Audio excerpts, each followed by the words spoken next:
예, 2부로 돌아왔습니다. 예, 1부에서는 저희가 메타버스의 개념에 대해서 이제 이야기를 해봤는데 네네. 2부에서는 이제 본격적으로 기업 이야기를 그렇죠. 해봐야죠. 근데 기업 이야기 하기에 앞서 사실 넷플릭스가 2019년에 사업 보고서를 발표하면서 한 네네. 이야기가 굉장히 좀 의미가 있어서 말씀을 좀 드리면 우리의 가장 큰 핵심 라이벌은 포트나이트, 에픽게임즈의 포트나이트라고 했죠. 이제 게임을 게임 업체. 라이벌로 이제 꼽은 건데요. 그렇다고 하면 저희가 여기서 느낄 수 있는 함의는 네. 아무래도 개인의 이 여가 시간이라는 부분이 좀 굉장히 좀 중요해진 게 아닌가라는 생각을 그렇죠. 다시 한번 하게 됩니다. 개인의 여가 시간을 누가 가져갈 것인가라는 네. 게 핵심이라는 거죠. 그런데 이제 앞으로의 개인의 여가 시간은 더욱이 늘어날 수밖에 없는 상황입니다. 예를 들어서 이제 저희가 종목의 발견 자율주행 편을 예. 찍었었죠. 만약에 이 자율주행 단계가 생각보다 빨리 이제 발전이 돼서 레벨 5 정도의 자율주행을 저희가 예. 탄다고 상상을 한번 해보십시오. 그렇게 되면은 차 안에서 뭘 하실 수 있겠어요? 차 안에서요? 네. 아, 전 책, 입만 열면 거짓말이 자동으로 나와. 네. 영상물 같은 것들도 많이 볼 수 있을 것 같습니다. 네, 잠도 잘 수 있고 물론 영상물도 볼 수가 있고요.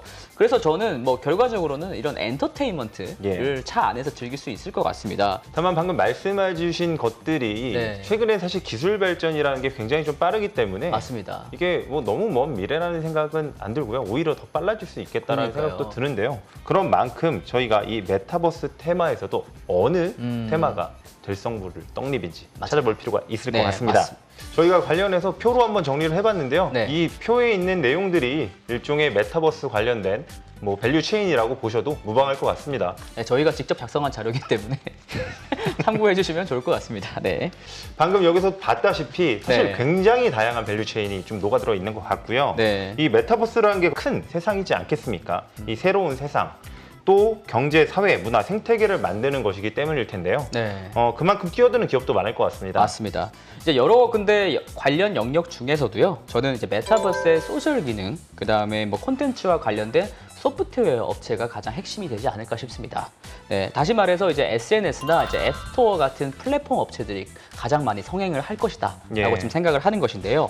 그 왜냐하면 이제 메타버스라는 것이 MC님이 이제 짚어주셨다시피 예. 세계관을 창조해내는 것이고 예, 그 안에서의 이제 사람들의 이제 생태계가 펼쳐진다는 거잖아요. 예. 그런데 이제 그 세상이 잘 돌아가게 하는 것은 결국에는 이제 사람들의 참여라는 겁니다. 예. 네, 지인 중에 뭐 아무도 사용하지 않는 SNS를 사용하는 거는 없잖아요. 예, 맞습니다. 네, 실제로 많은 어플들이 사라졌었죠. 예, 사실 네. 뭐 메신저만 하더라도 저희가 그 카땡톡을 네, 쓰는 맞아요. 이유가 네. 모두가 그걸 쓰고 있기 때문에 쓰는 그러니까요. 거지 네. 않겠습니까? 네. 이 메타버스 환경도 그거랑 유사할 거라는 거죠. 맞습니다. 그리고 또 게임 영역에서도 사실 재미없는 게임은 유저들이 귀신같이 알고 아무도 게임을 안 하려고 하거든요. 네. 그래서 뭐 이제 친구들이 많이 쓰는 SNS나 이제 재미있는 게임 같은 경우에는 트래픽 집중 편의 현상이 생긴다는 게 핵심입니다.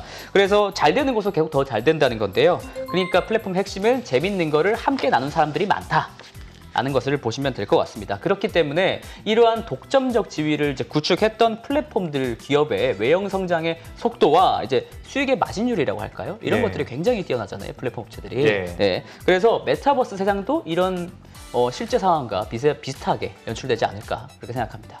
오히려 어떻게 보면 이 가상 세계에서 어떤 비즈니스를 하는 거기 때문에 기존의 플랫폼 업체들보다도 더 좋은 마진율을 그렇죠. 가져갈 수도 그럴 있을 수도 것 있을 것 같기도 같아요. 합니다. 네. 다만 이제 제가 여기서 드리고 싶은 말씀은 그래서 뭔가요?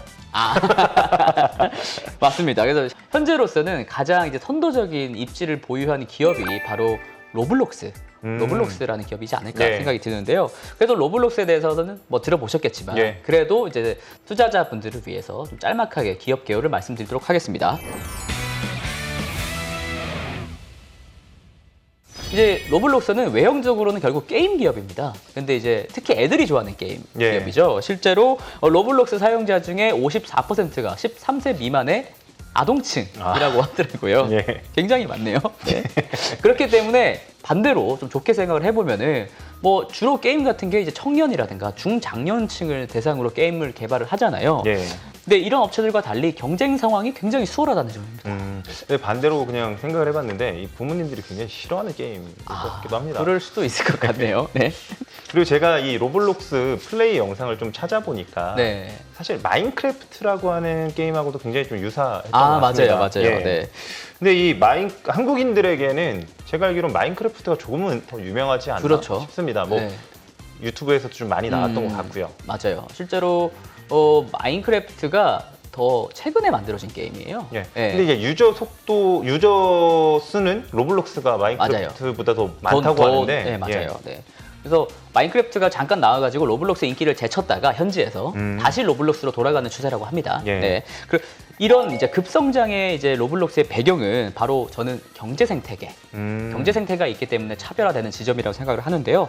로블록스 안에서 게임 내에서 그 자신만의 미니 게임을 만들 수가 있어요. 예. 그런 이 미니 게임에 대해서 어떻게 설명을 할까 좀 고민을 하다가 이제 남자분들은 잘 아실 것 같은데 예. 이제 스타크래프트의 유즈맵 혹시 예, 기억나시죠? 유즈맵 세팅이라고 네, 해서 유즈맵 만들 기억나시죠? 수 있잖아요. 맞아요, 예. 맞아요. 네. 거기서 뭐 저글링 블러드라는 것도 있었고 마린 키우기도 이- 있었고 아주 뭐 거기서 맞아요. 뭐 굉장히 많은 시간을 보냈던 것 같습니다. 맞아요. 예. 근데 이제 스타크래프트의 유즈맵 세팅 같은 경우에는 단순히 이제 2D 맵 에디터 예. 수준에 불과한데요. 이 로블록스의 미니 게임이라고 하는 것은 뭐 물리 작용 법칙이라든가 그다음에 캐릭터들의 외형, 그다음에 게임의 장르까지 바꿀 수 있는 어떻게 보면 통합적인 게임 어떻게 보면 제작 엔진과 비슷한 기능을 한다고 합니다. 이것을 이제 로블록스는 이른바 로블록스 스튜디오라고 표현을 하더라고요. 그다음에 무엇보다 이제 자신이 개발한 이런 미니 게임을 해보고 싶어하는 뭐 유저들이 있을 거 아니에요. 예. 뭐제 친구일 수도 있고요. 이런 미니 게임을 다른 유저들에게 팔 수 있다는 게 바로 핵심입니다. 네. 그러니까 뭐 자체적인 게임 스토어가 있다는 말이 있고요. 거기다가 제 게임을 업로드해서 다른 사람들이 다운로드를 많이 하면은 횟수에 따라서 제가 돈을 벌어가는 구조입니다. 네. 근데 이야기를 들어보니까 네. 이건 유저한테는 굉장히 좀 좋을 것 같은데 로블록스도 역시 이런 거래를 통해서 뭔가 그렇죠. 수수료를 많이 가져가겠죠. 맞아요. 땅 파서 장사하는 건 아니니까요. 미니 게임의 경우에는 이제 개발자가 이제 70%를 가져가고요. 그다음에 이 스토어에서 아바타들도 판매를 합니다. 예. 네. 그 제페토 같은 경우에도 아바타가 굉장히 중요한 게임이잖아요. 예. 예, 그러니까 메타버스 세계에서는 아바타가 중요한데 이 아바타도 수수료가 개발자는 30%를 가져가요. 그러니까 바꿔 말하면은 로블록스가 미니 게임에서는 30% 가져가고 아바타에서는 70%를 가져간다. 원래 마진이 높을수록 대단한 기업입니다. 예, 맞습니다. 그 로블록스 플랫폼 안에는 이제 800만 명의 이런 개발자들이 있다고 하고요. 네, 그만큼 이제 제공되는 컨텐츠의 양도 굉장히 많다고 보실 수가 있겠습니다. 그리고 더욱이나 중요한 점은 그 로블록스의 전체 유저 중에 약 20%가 아바타를 매일 바꾼다고 해요. 사실 회사 입장에서는 저희가 그 게이머들끼리 소통하고 아니면 이런 플랫폼들을 좀 자유롭게 사용할 수 있게끔 네. 유저 편의성을 좀 높여주는 정도가 사실 좀 다일 것 같은데 네네. 이것으로 인해서 생태계가 만들어지고 여기서 돈까지 많이 벌 수 있다고 하니 굉장히 좀 편리한 생태계를 구축한 것 같습니다. 네. 그리고 제가 알기로는 이 로블록스에서 어떤 콘서트를 또 기획해서 만들었다고도 하더라고요. 맞아요, 맞아요. 뭐 트래비스 스콧이라는 가수가 포트나이트라는 게임을 통해서 굉장히 큰 콘서트를 열면서 맞아요. 각광을 네, 받았던 적이 좀 기억나네요. 있었던 것 네. 같은데 이 로블록스도 이 소셜 미디어와 게임의 경계를 좀 굉장히 좀 넘나드는 기업인 것 같습니다. 맞아요. 또한 이제 로블록스 세계관 내에서 DC 이제 코믹스의 IP를 빌린 이제 원더우먼 이제 월드라는 가상의 테마파크가 개장하기도 했었습니다. 그리고 이것이 다 로블록스에게도 어떻게 보면 광고 수익으로 잡힐 수가 있다는 거죠. 네, 듣고 나니까 사실은 다 좋은 이야기이긴 한데 네. 이제 저희가 한 가지 짚고 넘어갈 필요는 있을 것 같은 게 팬데믹이라는 특수한 수혜의 영향 때문에 네. 이 로블록스가 수혜를 봤을 수도 있다라고 볼 수 있지 않을까요? 그렇지만 저는 아직도 성장 동력이 많이 남아있다고 생각을 합니다. 실제로 지난 1분기 실적 발표에서 경제 재개, 리오프닝에도 불구하고 성장세가 둔화되고 있지 않다라고 자신감에 찬 발언을 했었거든요.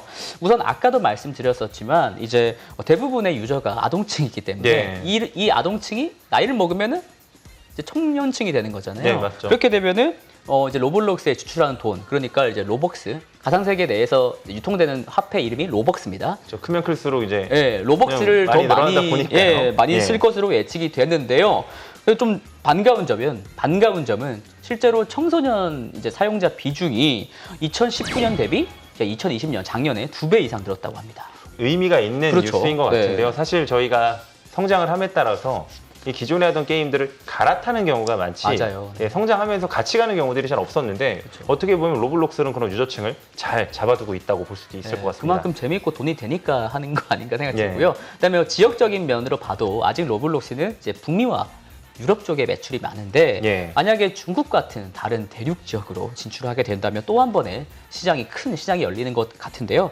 실제로 이제 중국인들 같은 경우에는 5세부터 24세 인구가 3억 명.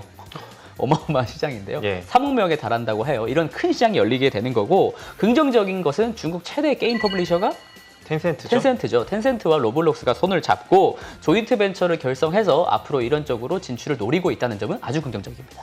그리고 사실 중국이라고 이제 말씀을 해주셔서 생각을 해보면 중국이야말로 이 모바일 맞아요. 생태계에 네. 가장 이제 최적화돼 있는 그쵸. 국가라는 거죠. 5G도 제일 잘하고. 예, 네. 거부감이 없기 때문에 이런 게임 뭐 혹은 플랫폼이 들어왔을 때 적응하는 것도 굉장히 좀 빠르게 적응할 것으로 적응 속도가 됩니다. 남다를 것 같습니다. 네. 예. 예, 제가 좀 정리를 하자면 사실 최근은 유튜브 시대라고 불러도 맞죠. 뭐 과언이 아닌데 유튜브 시대 유튜브의 장점은 일단 첫 번째 유저가 굉장히 많고요. 맞아요. 그리고 두 번째는 그 유저가 자발적으로 콘텐츠를 좀 만들어낸다는 게 있고요. 그게 선순환이 돌아가면서 거기서 굉장히 좀 수익을 만들어낸다는 것 맞아요. 같은데 네. 로블록스 같은 경우에도 이런 선순환 사이클이 굉장히 좀 잘 만들어져 있는 것 같아요. 똑같은 것 같습니다. 결국 구조가요. 근데 이들이 더 무서운 점은 뭐냐면 단순히 접속하고 나가는 게 아니에요. 허수가 아니라 이들이 평균적으로 2시간 30분을 로블록스에 사용한다고 하더라고요. 만약에 페이스북이나 이제 카카오톡도 사실 연속적으로 2시간 반 못 하잖아요. 예, 그렇죠. 네. 사실 저는 유튜브도 30분 이상 보기가 굉장히 좀 어려웠기 맞아요. 때문에 네. 2시간 반을 몰입해서 한다라는 것 자체는 네. 이미 유저들을 그 로블록스 생태계에 굉장히 좀 사로잡았다라고 볼 수 완전히 있을 것 몰입해 같습니다. 있다라고 생각하시면 되는데 이게 사실 저는 이 몰입이 가능한 게 게임이라서 가능한 것 같습니다. 친구들이랑 소통하면서 같이 이제 게임하고 노니까 오랜 시간 동안 유저들을 잡아둘 수 있다는 거죠. 예. 그렇기 때문에 이제 뭐 플랫폼 기업들 같은 경우는 생태계에 묶어둘 수 있는 어쩌면 가장 효과적인 방식이 게임이다라고 점차 인식을 해 나가는 것 같습니다. 그렇기 때문에 뭐 SN 업체와 게임 업체들 간의 이제 합종 연행이라든가 연합이 이루어지고 있는 상황입니다. 예. 방금 SNS 업체하고 이제 게임 업체 간의 합종 연행이 이루어진다고 하고 있는데 그 대표적인 케이스가 뭐가 있을까요? 제가 오늘 그러면 말씀드리고 싶은 두 곳은 바로 유니티 소프트웨어와 스냅입니다. 유니티는 그 게임 개발하는 엔진 만드는 회사 아닌가요? 네, 맞아요. 네. 예. 게임 엔진이 지원하는 기능이 점차 확대되면서 이런 게임 제작뿐만 아니라 산업적인 용도로도 많이 활용이 되고 있어요. 네. 실제로 이제 유니티 같은 경우는 2019년에 현대기아차와 손을 잡았던 적도 있었고요. 네. 가상의 현실과 똑같은 자동차를 만들어낸 거죠. 어쨌든 이런 산업적인 용도로서 게임 엔진이 쓰이는 목적이 실생활의 물건이나 이제 법칙들을 이제 메타버스, 이제 가상현실 내에서 구현할 수 있도록 하는 게 바로 게임 엔진이다. 라고 보시면 될 것 같습니다. 네. 다만 제가 알기로는 이 게임 엔진을 만드는 회사가 유니티만 있는 건 아닌 걸로 알고 있고요. 맞아요. 저희가 네. 뭐 대표적으로 에픽게임즈 이야기를 좀 많이 했는데 이 얼리얼 엔진이라는 맞아요. 엔진을 네. 만드는 회사도 있지 않습니까? 네네. 예, 인지도 측면에서는 사실 유니티보다는 네. 얼리얼 엔진이 좀 더 유명한 것 같은데요. 맞아요. 게임을 킬 때 얼리얼 엔진 로고가 딱 뜨면 약간 명품 게임 같은 느낌이 그쵸? 들긴 하거든요. 그럼에도 불구하고 유니티의 강점이 분명히 있는데요. 이 부분은 호환성이라고 보시면 될 것 같습니다. 모바일 게임, PC 게임, 콘솔 게임, 그다음에 뭐 AR, VR 게임까지 호환성이 굉장히 우수하기 때문에요. 최근 데이터로서는 이 모바일 게임 시장에서의 점유율이 50%가 넘어간다고 합니다. 그럼 이 둘 간의 케미는 좀 어떻게 이루어지고 있습니까? 사실 스냅은 네. 뭐 우리나라 분들한테 조금은 생소할 수 그렇죠. 있겠지만 네. 이 미국 내에서 젊은 10대 분들에게는 굉장히 인기가 맞아요. 많은 앱으로 알고 있거든요. 네. 특히 이제 Z세대들이 많이 쓴다고 하더라고요. 예, 뭐 네. 미국 내 2대 중 1대의 스마트폰에는 스냅이 다 깔려 있다라는 소리도 들었습니다. 맞아요. 근데 이제 사실 SNS 미국에서 쓰이는 어플 중에 제일 유명한 건 왓츠앱 예. 이거고요. 뭐 페이스북 메신저, 그다음에 뭐 인스타그램 DM 등이 있는데 그것들을 다 제치고 제가 스냅을 선택한 이유는 뭐 Z세대가 좋아하는 어플인 것도 있지만 게임에 제일 진심인 곳이 바로 스냅이기 때문입니다. 네. 실제로 이제 스냅의 부사장인 벤 슈베린이라는 사람이 이렇게 말한 적이 있는데요. 이제 친구와의 우정은 대화로만 국한되지 않는다. 현재로서는 게임 등의 공유 경험을 바탕으로 한다. 예. 이런 말한 적이 있습니다. 사실 부사장이 그 정도로 이야기할 정도면 게임에는 정말 진심인 것 같습니다. 네네네, 그렇죠. 이런 게임의 확장성에 적극적인 스냅의 게임 엔진 업체 유니티와의 파트너십을 좀 공고하게 하고 있는 이유라고 보면 되는 건가요? 맞습니다. 네. 그리고 스냅과 유니티의 융화가 더욱 이제 아름다워질 수 있는 것은 바로 비트모지 비트모지요? 네, 비트모지 때문인 것 같습니다. 비트모지는 뭔가 전 이모지라는 건 들어봤거든요. 이게 맞아요. 이모지처럼 유저 개인의 개성을 표현하는 건 마찬가지이지만 스냅의 생태계 안에서 통용되는 3D 아바타 같은 거라고 보시면 됩니다. 그런데 이게 또한 이제 비트모지 키트라는 게 올해 1분기에 출시됐다고 하거든요. 근데 이게 또 유니티와 접목이 되는 겁니다. 사실 이 나만의 아바타를 만든다는 것은 이 로블록스와도 좀 굉장히 유사한 것 같습니다. 사실 네. 이런 것들을 저희가 뭐 개인화 작업이라고 하는 것 같은데 네. 이런 개인화 작업을 통해서 그 플랫폼 내에서의 이제 플레이를 하게 되다 보면 네. 이 플랫폼과의 이 충성도라고 해야 그렇죠. 될까요? 그런 네. 것들이 굉장히 좀 강화되는 효과가 맞아요. 분명히 있는 것 같습니다. 몰입감, 뭐 충성도 이런 거 그런 걸로 해석하면 될 것 같고요. 그리고 이제 플랫폼의 지위는 더욱더 격상되는 공고해지겠죠. 거고요. 네, 맞습니다. 실제로 비트모지를 이제 사용하는, 그러니까 가지고 있는 유저들은 그렇지 않은 유저들보다 2배 더 많은 시간을 이 스냅 생태계에서 시간을 보낸다고 해요. 네, 현재 매일 2억 명 이상의 유저들이 지금 비트모지를 사용하고 있다고 하거든요. 예. 네, 지금은 유니티 엔진으로 만든 이제 모바일 게임 정도에 국한이 되지만 예. 아까도 말씀드렸다시피 유니티 엔진이라는 게 호환성이 굉장히 좋다고 했잖아요. 예. 콘솔 게임들도 충분히 유니티 게임 제작 엔진으로 만들어지고 있거든요. 그렇게 되면 이제 이런 몇 억 명의 이제 비트모지 아바타들이 향후에 PC 게임, 콘솔 게임으로 뭐 적용되어서 플레이가 가능하다며 상당한 방향이 있지 않을까 생각이 듭니다. 저는 방금 말씀하신 내용을 들으면서 개인적으로 좀 놀라운 부분들이 있는데요. 네. 사실 저희가 예전에는 이런 비트모지나 아바타를 보면 뭐 이게 그러니까 무슨 의미가 있나? 장난인가? 네, 장난인가? 네. 뭐 이랬는데 네. 이제는 그거를 굉장히 좀 현실의 다른 객체처럼 받아들이는 부분에 있어서 굉장히 좀 손쉽게 받아들이는 것 같고요. 그리고, 대표적으로 이제 우리나라의 게임이 제페토라는 것도 생각이 드는데요. 그렇죠. 네. 여기서도 10대들이 굉장히 열광을 하고 있다라고 들었습니다. 지금 뭐 출시 2년 만에 누적 가입자 수가 뭐 2억 명이라고 예. 하고 있고요. 네. 전 세계 뭐 30위권 내에 앱스토어에서도 최상위권을 기록하는 등 인기가 굉장히 많다라고 30개 나라요? 예, 들었으니까 굉장하네요. 네. 사실 우리는 이 제페토에 대해서 아직은 네. 이제는 많이 들어보셨겠지만 아직은 이제 범용적으로 알고 있지는 못하지만 이미 10대들 사이에서는 굉장히 맞아요. 범용적인 네. 게임이라고 할 수 있을 것 같아요. 네이버 스노우에서 분사됐었죠? 예, 맞습니다. 네. 그 실제로 해외에서 더 인기라고 하더라고요. 네. 네. 해외 이용자 비중이 90%라고 합니다. 네. 그렇네요. 제가 제페토에 대해서 지금 모르시는 분들이 계실 것 같아요. 설명을 좀 드리면 제페토에는 가상 세계인 이제 월드라는 것이 좀 네네. 있는데요. 이것이 결국 현실 세계를 본따 만든 가상 세계. 그러니까 메타버스라고 보시면 될 것 같아요. 네네. 예, 여기서 친구들과 같이 뭐 놀이공원도 가고 그다음에 콘서트에도 참여하고 네. 뭐 소셜 플랫폼으로서의 역할들을 하는 거죠. 아. 예, 물론 이용자들끼리 전화나 문자 같은 기능도 된다고 합니다. 아, 뭐 로블록스랑 스냅이랑 어떻게 보면 되게 융합되어 있는 느낌이기도 네, 하네요. 맞습니다. 그리고 제가 또 중요한 점을 말씀을 드릴 텐데요. 그 모든 활동들이 내가 직접 만든 아바타로 이루어진다는 겁니다. 네.